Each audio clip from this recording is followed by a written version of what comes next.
आजकल के बच्चे जब अंग्रेजी स्कूल में पढ़ते हैं ना, तो सबसे ज्यादा गाली अपने माँ बाप को देते हैं। क्या कह करके? Mummy daddy. अब मम्मी माने क्या? जो मरा हुआ है सो मम्मी, और डैडी माने जो डेड हो गया, मर गया, वो डैडी। वाह दीदी, वाह दीदी। दीदी, वाह दीदी। अगर आपको डॉक्टर बनना है तो आपको MBBS करना होता है। अगर आपको साइंटिस्ट बनना है तो आपको फिजिक्स, एस्ट्रोफिजिक्स, नैनो टेक्नोलॉजी ये सब की पढ़ाई करनी पड़ती है। या आपको इंजीनियर बनना है। आपकी तरह मैं भी मायूस हूँ, लेकिन उम्मीद पर दुनिया कायम है। दिल दुखा है लेकिन टूटा तो नहीं है, और उम्मीद का दामन छूटा तो नहीं है। या आपको इंजीनियर बनना है तो आपको इंजीनियरिंग की पढ़ाई करनी पड़ती है।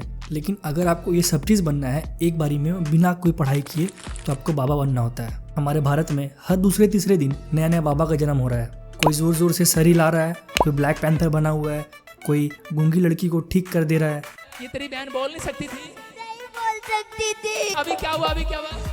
बोलने लगी। तो कोई झापड़ और लात मार के अपने भक्तों को ठीक कर दे रहा है। कुछ भी सीधे परेशानी, गले में हल्की सी खुजली है, बस छींकन में आराम है। गले में खुजली है? मुंह खोलो, लगाओ माइक, पूछो कहाँ है खुजली, खत्म, माइक पे बोलो। नहीं है। भाग गई। अब इसको क्या बोलोगे आप लोग? मैं कुछ उल्टा पुल्टा बोलूंगा तो अंधभक्त मुझ पर ही चढ़ जाएंगे। पर खुद का भी तो दिमाग लगाओ, ऐसा कुछ कैसे पॉसिबल है? लोग इतने अंधभक्त बन चुके हैं कि कुछ टाइम पहले जो हाथरस में जिन बाबा जी के यहाँ स्टैम्पेड हुई है, उसका दोस्त भक्त अपने आप को ही दे रहे हैं। इन्होंने दुनिया की रचना रची है, तीनों लोगों के स्वामी है। जो भी कुछ करते हैं यही करते हैं। अब ये कल क्या हुआ ये तो वहाँ के वही जाने, इनका इनमें कोई दोष नहीं। उनके भक्तों ने बताया कि स्टैम्पेड का रीजन था कि जो भक्त आए हुए थे उन्हें बाबा जी के चरणों की धूल लेनी थी, जिसकी वजह से ऐसा हादसा हुआ। बाबा सत्संग करने के लिए आए थे गांव मुगलड़ी पर, और जैसे ही बाबा गए तो उनके पीछे उनके चरण छूने के लिए, उनकी मिट्टी लेने के लिए भगदड़ मची। फिर आदमी एकदम बेकाबू हो गया। कुछ लोग तो ऐसे भी हैं जो उस दिन स्टैम्पेड यानी कि हादसे के दौरान वहाँ नहीं थे, बट उन्हें इस बात का अफसोस है। उनका कहना है कि काश उस दिन वो रहते और वो मर जाते ताकि उन्हें स्वर्ग की प्राप्ति होती। डेड बॉडी भी मेरी लातों से कुचल जाती। मैं बहुत भाग्यशाली समझती हूं अपने आप। क्या बोला तूने? मतलब लेवल देख रहे हो हम लोग कहाँ पहुंच चुके हैं। इन्हें तो आप जानते ही होंगे। 70 में क्या जोड़ें कि 17 हो जाए? फास्ट हिंदी से लिखो 70 और फिर हिंदी से लिखो 17, बाकी मात्रा जोड़ दो, हो जाएगा। आर्यभट्ट के बाद अगर कोई महान मैथमेटिशियन पैदा हुआ है हमारे भारत में तो यही है। ये बाबा जी अपने मैथ्स, साइंस और फिलोसफी क्लास की वजह से हमेशा ट्रेंड पे रहते हैं। मैं कुछ सवाल दाग दूंगा साइंस को, साइंस चुप हो जाएगा। बहुत सारे सवाल मेरे पास हैं तो साइंस के पास नहीं। कोई विज्ञान को जानने वाला यदि मेरे से आए और बात करे, मैं संतुष्ट कर सकता हूँ उस व्यक्ति को, पर वो मुझे संतुष्ट नहीं कर सकता, क्योंकि मेरे पास ऐसे सवाल हैं कि जो साइंस के पास नहीं है।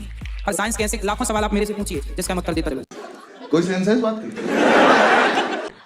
अच्छा, तो आपके पति खुद कहते कि हमारी पूजा करो? हाँ, ये कहते हैं हमारी तो पति तो भगवान होते ही है, कर भी लेने से क्या बुराई है? तो फिर अभी मारते हैं तो फिर क्या करें? तो पूजा नहीं करोगी तो मारेंगे नहीं। यहाँ पर बाबा जी सैकड़ों की भीड़ में हंसते हंसते वुमेन वायलेंस को प्रमोट कर रहे हैं। अभी किसी भी भक्त को या किसी भी आदमी को प्रॉब्लम नहीं है इस चीज से। खैर, इनको जाने देते हैं। इनके ऊपर तो पूरी सीरीज या मूवी बन जाएगी। वो सब छोड़िए, आप बताइए क्या आपका बच्चा पास नहीं हो पा रहा है या उससे कम मार्क्स आ रहे हैं? तो बाबा जी बैठे हैं ना, सुनिए। आपका बच्चा एग्जाम देने जा रहा है, पढ़ाई करने जा रहा है और पास नहीं हो रहा है, या उसको आपको लग रहा है इसने पढ़ाई नहीं करी, पास नहीं होगा, तो शहद, बेलपत्री की बीच वाली पत्ती पर शहद लगा लीजिए और शंकर भगवान के शिवलिंग पर जाकर उसको बच्चे के हाथ से चिपकवा दीजिए। बच्चे ने भले पढ़ाई नहीं करी हो पूरी साल, पर बच्चा उस सब्जेक्ट में जिस दिन वो बेलपत्री चिपका कर आएगा उस दिन उस सब्जेक्ट में बच्चा पास होकर। कौन है ये लोग? कहां से आते हैं? मतलब देख रहे हो लोग कहाँ तक पहुंच चुके हैं। किसी किसी का कहना है कि पैसे बचा के क्यों रखते हो, उसे खर्च क्यों नहीं करते हो। लोग डरते हैं पैसे खर्च करने से। आज इंसान को आप देखिए खर्चा करने में डर रहा है, कमा बहुत रहा है, खर्चा करने में डर लग रहा है। तो फिर आप कमा किसके लिए रहे हैं? आप पैसे का इस्तेमाल नहीं करोगे, अपने ऊपर खर्चा नहीं करोगे, जो चीज़ है उसको एंजॉय नहीं करोगे, तो आप तो दुखी रहोगे ना। अब हम इन्हें कैसे बताएं? अगर एक कथा सुनाने के हम भी 15 से 20 लाख लेते तो हम भी उड़ाते पैसा, एकदम जोरों शोरों से उड़ाते। बट हम तो इंजीनियर्स हैं, हमारे किस्मत में कहाँ है। हसदे चेहरिਆਂ ਦਾ मतलब ये नहीं ਹੁੰਦਾ कि उन्होंने कोई तकलीफ नहीं होती। अगर अभी तक आपने बर्दाश्त कर लिया है तो जरा ये देखिए। इनका दावा है कि ये अपने इलाज से, अपने रामबाण से कैंसर को भी ठीक कर सकती है। अगर किसी के घर में मेजर आ जाता है कि जैसे एकदम से आता है कि कैंसर सेकंड स्टेज पे आ गया, थर्ड स्टेज पे आ गया, तो वो क्या करें? धनिया के कुछ दाने ले लीजिए, 5 या 7 दाने धनिया साबुत, एक तांबे का सिक्का, 2 गोमती चक्र, 2 काली हल्दी, ये सारी सामग्री लेकर एक पोटली बना लीजिए। पोटली बना लीजिए और उसे अपने कंट्रोल उदय छोटी, और उस व्यक्ति के ऊपर से सिर से लेकर पैर तक 7 बार घुमा दीजिए और उसकी हाइट का एक काला धागा ले लीजिए। वो उसी पोटली पर बांधकर जलती हुई प्रज्वलित अग्नि में आप वेट कर। इनका लॉजिक देख रहे हो, मतलब इतनी कीमोथेरेपी, इतनी रिसर्च हम तो यूं ही कर रहे हैं, हम तो बेवकूफ़ बैठे हैं यहाँ पे। असली इलाज तो इन लोगों के पास है। कोई बाबा जी कोरोना में दवाई खोज देते हैं तो इन मैडम जी के पास कैंसर का इलाज है। पहले ये बताओ कि इन लोगों को पॉडकास्ट में बुला कौन रहा है। एक तरफ इन बाबा जी लोग का कहना है कि मोह माया सब त्याग दीजिए, मोह माया में क्या रखा है, और दूसरी तरफ किसी को आईफोन का शौक है। मुझे फोन्स का बहुत शौक, कंफर्टेबल मैं एप्पल के साथ ही रही हूँ, पर मुझे हर नए मतलब जो नया निकलेगा मुझे चाहिए। शौक बहुत ज्यादा है जो रेगुलरली जिस पे खर्चा होता है कि हर 1-1.5 साल में। तो कोई कोई सुपर कार्स में दिखाई देती है। इन लोगों को देख देख के एक मैसेज जा रहा है सोसाइटी में कि क्यों पढ़ना है, इतना पढ़ लिख कर क्या ही होगा, 25-30 हज़ार की नौकरी कहीं लगेगी, इससे अच्छा आप बाबा बन जाओ, आप महीने के लाखों करोड़ों कमा सकते हो। अगर सब बाबा ही बनने लगेंगे तो फिर पढ़ाई कौन करेगा? बात तो सही है।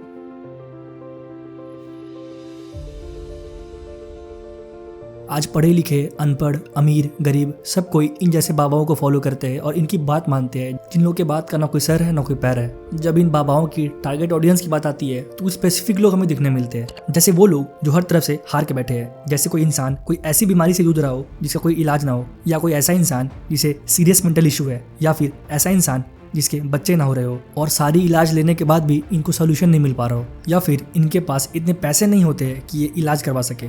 बस इसी सिचुएशन को देख के बाबा लोग फ़ायदा उठाते हैं और इन लोगों को होप देते हैं कि मैं ठीक करूंगा, मैं बताऊंगा कैसे ठीक किया जाता है इस चीज़ को, या फिर मैं आपकी प्रॉब्लम की सोल्यूशन बताऊंगा, जो कोई ना कर सका वो ये कर देंगे।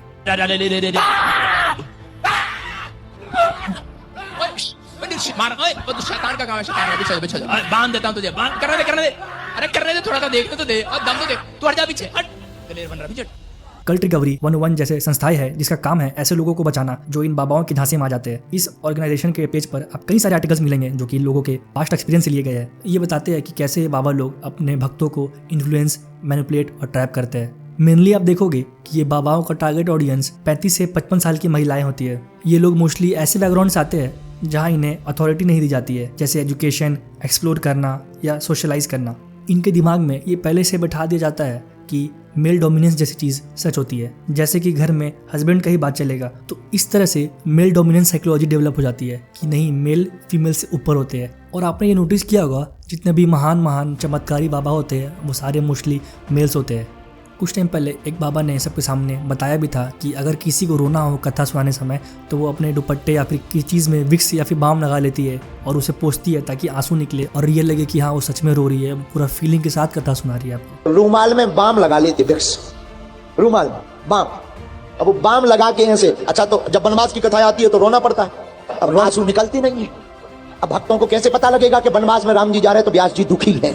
तो क्या करते हैं, उन्होंने बाम लगाई, अब बाम जैसी आंखों में लगे झर झर आंसू लोगों को लगने लगता साक्षात केवट जी कथा सुना रहे, तुलसीदास जी उतर आए एकदम डायरेक्ट। ऐसा बताना नहीं चाहिए, अपनी ठीक है, लेकिन हम बता देते हैं। कोई कोई बाबा तो ऐसे होते हैं कि वो अपने ही आदमी को बैठा देते हैं भीड़ में और उसे नाटक करने के लिए बोलते हैं और फिर अपनी कोई छोटी मोटी ट्रिक्स दिखा के उसे ठीक कर देते हैं, जो कि पहले से ठीक ही रहते हैं। और फिर भोली पब्लिक को लगता है कि ये बाबा जी का चमत्कार है, बाबा जी में सच में कुछ पावर है। आपको ये समझना होगा कि ये लोग हमारे हिंदू सेंटिमेंट्स को पकड़ के पैसे छाप रहे हैं। इन लोगों को पता है अगर कोई आदमी अपने दोस्त को 10 या 100 ना दे, किसी प्रवचन या सत्संग की टिकट की प्राइस 5 से 10 हज़ार भी हो तो वो जरूर देंगे। ये लोग हमारे साइकोलॉजी से खेलते हैं, क्योंकि हमारे हिंदू धर्म में भगवान को बहुत अच्छे से पूछा जाता है। धर्म और भगवान के नाम पर ये लोग अपना बिजनेस चला रहे हैं और हम आंख बंद करके इन पर विश्वास कर रहे हैं। और अभी तक तो ये सब उम्र में बड़े लोग कर रहे थे, बट अभी तो बच्चे लोग भी इन्वॉल्व हो गए हैं। इस चीज़ के बारे में अलग से वीडियो में बात करूंगा। इन बाबा लोग के ब्रेन वॉशिंग से आप बचिए और कुछ भी चीज़ ऐसे आंख बंद करके विश्वास मत कर लीजिए, या किसी नॉलेजेबल पर्सन से आप पूछ लीजिए। ऐसे किसी कैंसर का इलाज नहीं पॉसिबल है।